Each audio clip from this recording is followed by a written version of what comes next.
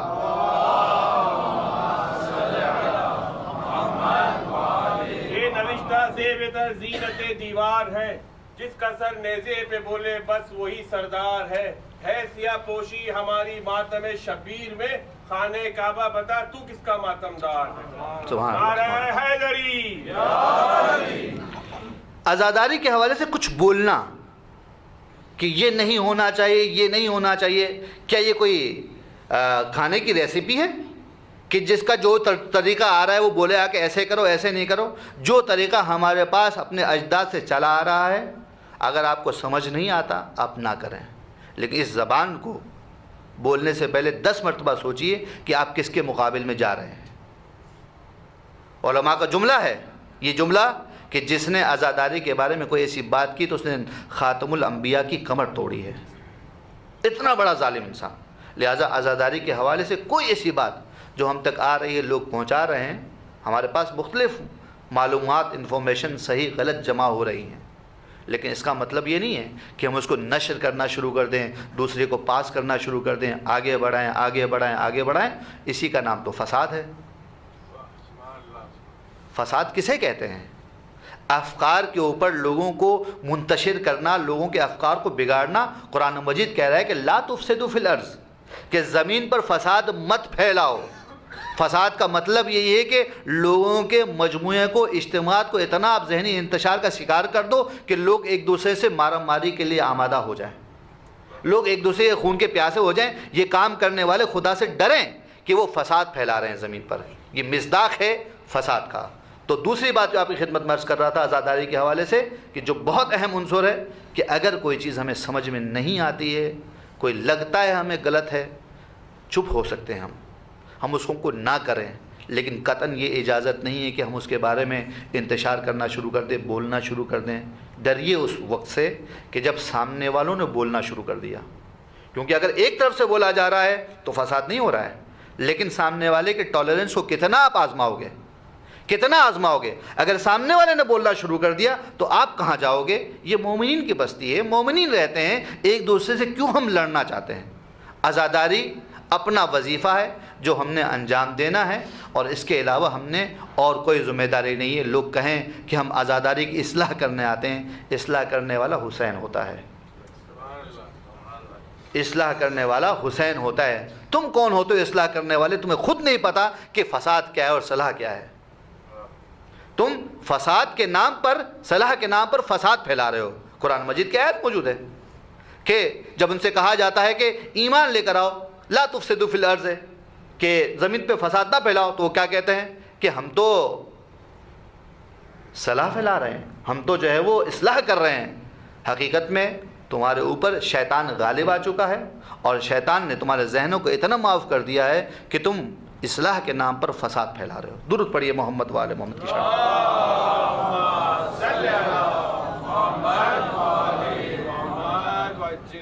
آپ لوگوں نے ان باتوں کو برداشت کیا، جزاکم اللہ خیر الجزا، اور یہی آپ کی بہت بڑی متانت ہے کہ اہل بیت کے نام پر ان باتوں کو سن لیتے ہیں۔ خداوند متعال ہم سب کو عزاداران حسین کے ساتھ محشور فرمائے۔ کربلا اپنی تمام آفاقیت کے باوجود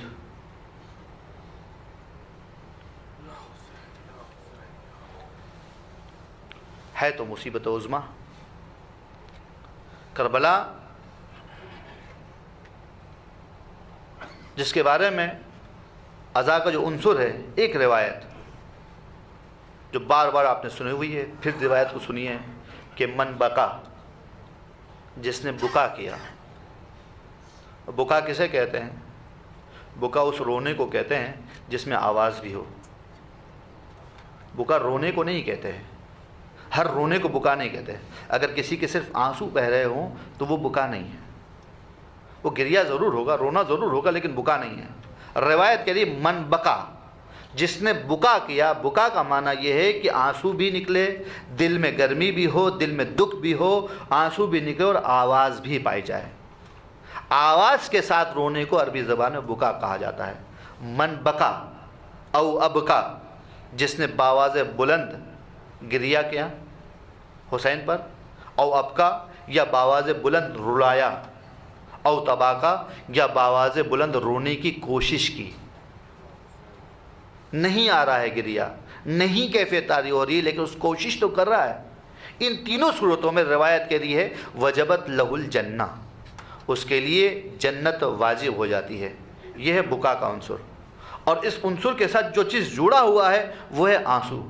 اس آنسو کے بارے میں روایت یہ کہتی ہے کہ جب کوئی آنسو کسی مومن کے آنکھ سے نکل کر اس کے رخسار پر بہہ جاتا ہے تو پروردگار عالم اس کے سابقہ گناہوں کو بخش دیتا ہے، چھوٹے ہوں یا بڑے ہوں، کبیرہ ہوں یا صغیرہ ہوں، قلیل ہوں یا کثیر ہوں، پروردگار عالم ان گناہوں کو بخش دیتا ہے۔ یہ تو پروردگار کی بخشش ہے۔ لیکن جب یہ آنسو بہتا ہے انسان کی آنکھ سے تو فرشتے آتے ہیں، ایک قارورے اور شیشی میں ان آنسوؤں کو جمع کرتے ہیں۔ ایک شیشی میں ان آنسوؤں کو جمع کیا جاتا ہے، اور فرشتے اس آنسوؤں کو لے کر جاتے ہیں، اور جنت کے اندر آب حیات میں اس پانی کو ملا دیا جاتا ہے، جس کی وجہ سے آب حیات کی شیرینی بڑھ جاتی ہے۔ یعنی آب حیات حسین پر بہائے گئے آنسوؤں سے معطر ہو جاتا ہے۔ اجرکم اللہ، کوئی معمولی بات نہیں ہے۔ کسی انسان میں یہ کہنے کی ضرورت نہ ہونی چاہیے کہ یہ کہے کہ کیا ضرورت ہے کہ ہم حسین پر بلند آواز میں روئیں۔ اگر آپ یہ جملہ کہتے ہیں تو یہ حقیقت میں روایات سے نافہمی کا نتیجہ ہے۔ حسین پر روایات یہ کہتی ہیں کہ باواز بلند گریہ کرو، واضح الفاظ پائے جاتے ہیں۔ اور آئیے شام کا منظر بھی دیکھ لیتے ہیں۔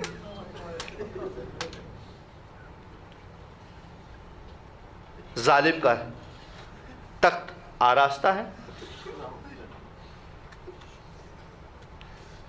تخت پر میرے مولا کا سر رکھا ہوا ہے، ظالم کے ہاتھ میں ایک چھڑی ہے اور چھڑی سے رخسار ہے،